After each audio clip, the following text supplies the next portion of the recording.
Olá família, muito boa noite, sejam bem-vindos ao canal, sejam bem-vindos ao plano de leitura. Hoje nós estamos no terceiro vídeo e eu aqui, Adriano Souza, como seu anfitrião. Vamos lá, vamos colocar assim dessa maneira. Então, quero te dar as boas-vindas e saber o que você está achando aí dessa leitura, né, desse plano de leitura até aqui.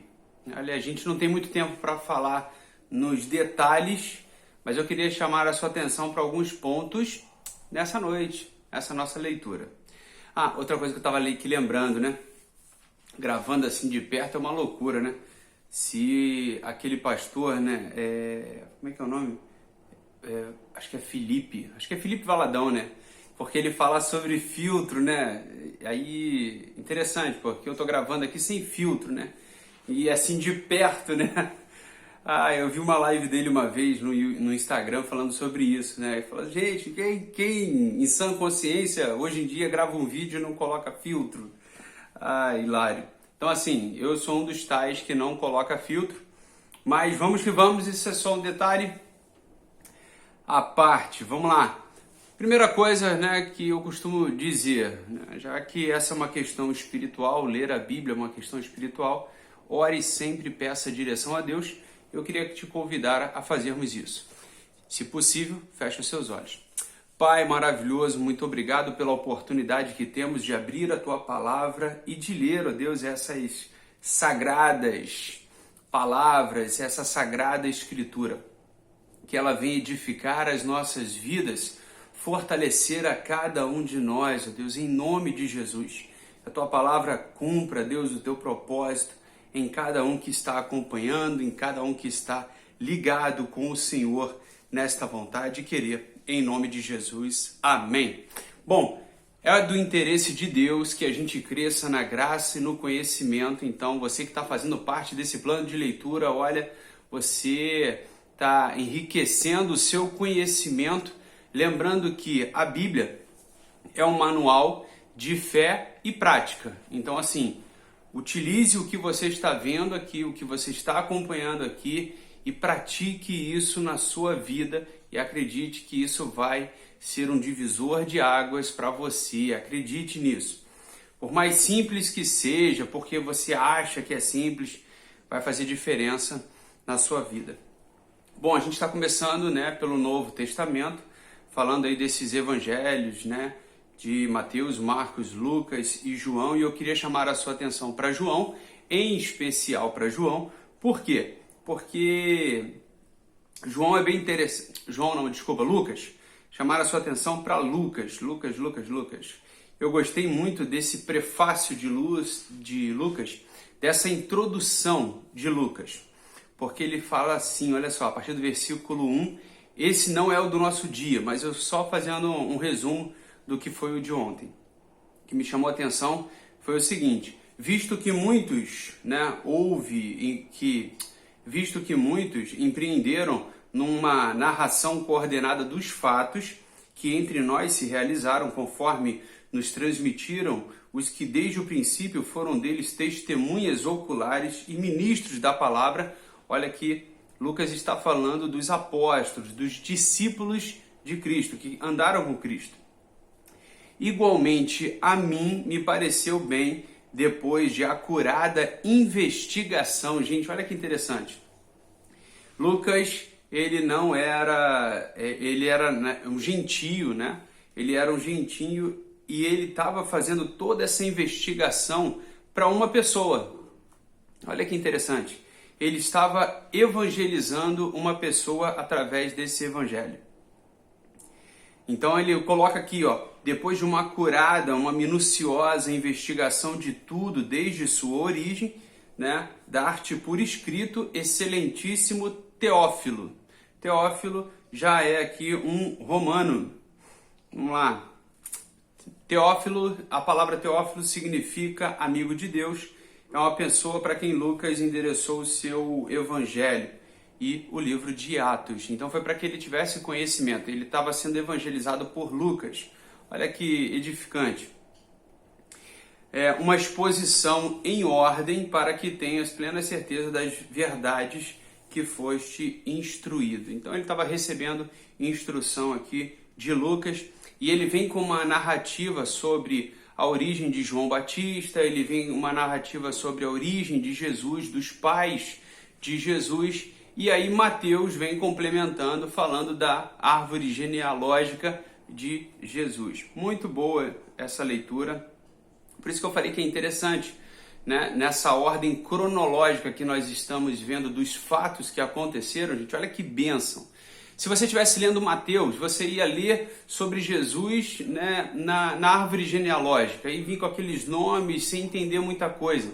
Mas nesse plano de leitura que nós estamos fazendo, e olha que você está fazendo parte de um excelente plano de leitura, você começou, né, ouvindo sobre a profecia de um menino, né, que até Isaías fala, um menino que nos nasceu, ele fala como se fosse, né, presente, que estivesse ali vivendo aquele tempo. Olha que interessante, ele fala então da profecia, ele fala da missão deste menino, né, que ele seria o Senhor dos exércitos, príncipe da paz. Olha que edificante. E essa profecia, depois de anos, ela se cumpriu. Essa palavra de Deus, depois de anos, ela se cumpriu. E aí você vem lendo sobre Lucas, que faz uma narrativa falando sobre os pais de João Batista, né? E também sobre a família de Jesus. É muito bom, gente, vou te falar. A gente vai curtir muito ainda, né? A gente vai curtir muito ainda para os próximos dias, quando as narrativas a respeito da perspectiva de Lucas, de um determinado fato, a respeito da narrativa de Mateus, Levi, sobre determinado fato, e a respeito da narrativa de Marcos, como Marcos viu, como Lucas viu e como Mateus também viu. Isso é bom demais. Eu espero que você esteja gostando e acredite, Deus está gostando daquilo que você está fazendo, dessa sua iniciativa, dessa sua vontade em participar. Você está agradando a Deus com certeza. Com certeza você está agradando. E lembre-se, tudo quanto nós ligamos nesta terra está sendo ligado também no céu. Então, assim, os céus estão atentos ao que você está aí buscando em conhecimento e graça. Amém? Show de bola! Depois dessa introdução toda, eu queria chamar a sua atenção para alguns pontos do que nós lemos hoje. Passagem de Lucas, capítulo 1, do versículo 57, se não me falha a memória, acho que é 56 ou 57 até o 80. Eu me prendi mais no 80 e não nessa parte. Mas vamos lá. É isso mesmo, 57. Dei sorte aqui, ó. Achei. O nascimento de João Batista. Vamos falar rapidamente sobre isso, né? Eu achei relevante e até algumas sinalizações de pessoas que estão participando dessa nossa comunidade que sinalizaram aqui, né? Que sobre o nascimento de João Batista. Aí sinalizaram aqui e me chamou a atenção também esse versículo 58, que os vizinhos e parentes, né, de Isabel, eles ficaram felizes, né, contentes com o nascimento de João Batista, até porque ela era estéril, né, e aí eles tiveram esse presente de Deus e também tinham a idade avançada, ou seja, quebrando todos os protocolos, todas as possibilidades, como também foi a mensagem de domingo, né? Jesus quebrando o protocolo lá na igreja, né? Então, assim, bem interessante, porque Deus também vem quebrando protocolos. Olha que interessante. E aí, contrariando tudo, Isabel estava ali dando a luz. E aí, o menino nasceu, João Batista nasceu, e no 8º dia ele foi circuncidado. Aí a gente pega esse ponto de circuncisão. Houve também uma outra participação, graças a Deus, falando sobre circuncisão. E eu vou falar rapidamente sobre isso, porque a gente também não tem muito tempo para se aprofundar. Bom, circuncisão hoje. Vamos começar por hoje, para ficar mais fácil, né? A circuncisão hoje é uma questão mesmo a gente pode considerar mais como higiene, né? Higiene, uma questão mesmo de saúde, tanto para o homem quanto para a mulher, né? Até porque existem questões que podem trazer doenças e enfermidades sobre essa parte de circuncisão. Se o menino não for circuncidado, né, as chances dele contrair algum tipo de doença são maiores do que um menino circuncidado, ok? Então, assim, existem benefícios, né, tanto para o homem quanto para a mulher, através das relações sexuais. Então, assim, a circuncisão hoje em dia ela tem esses benefícios. Mas no Antigo Testamento, eu fiz questão aqui, gente, de marcar aqui uma nota na minha Bíblia, né, digital. Eu fiz aqui uma nota bem interessante e eu queria compartilhar aqui com você. Eu ainda estou aprendendo um pouquinho desse recurso, não repare. Mas vamos lá. Fala aqui sobre a circuncisão, né, no Antigo Testamento, até porque a circuncisão era um mandamento de Deus, né, era uma ordenança de Deus e era uma forma de separar o povo de Deus, o povo escolhido, o povo de Israel, dos demais povos, né, que viviam nesta terra. Contudo, no Novo Testamento, a coisa já muda de figura. Então, no Antigo Testamento, era uma ordenança, era uma forma de separar o povo de Deus, de consagrar os homens para Deus.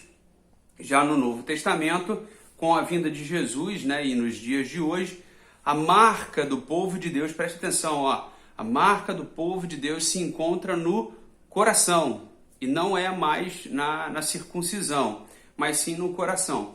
Porque aqueles que aceitam Jesus, e essa parte eu queria chamar também a sua atenção, aqueles que aceitam a Jesus, segundo, vivem de acordo com os seus mandamentos de Jesus, não são leis, não é o Torá, não são os mais de 600 mandamentos, não é isso, não é a tradição judaica, não é isso.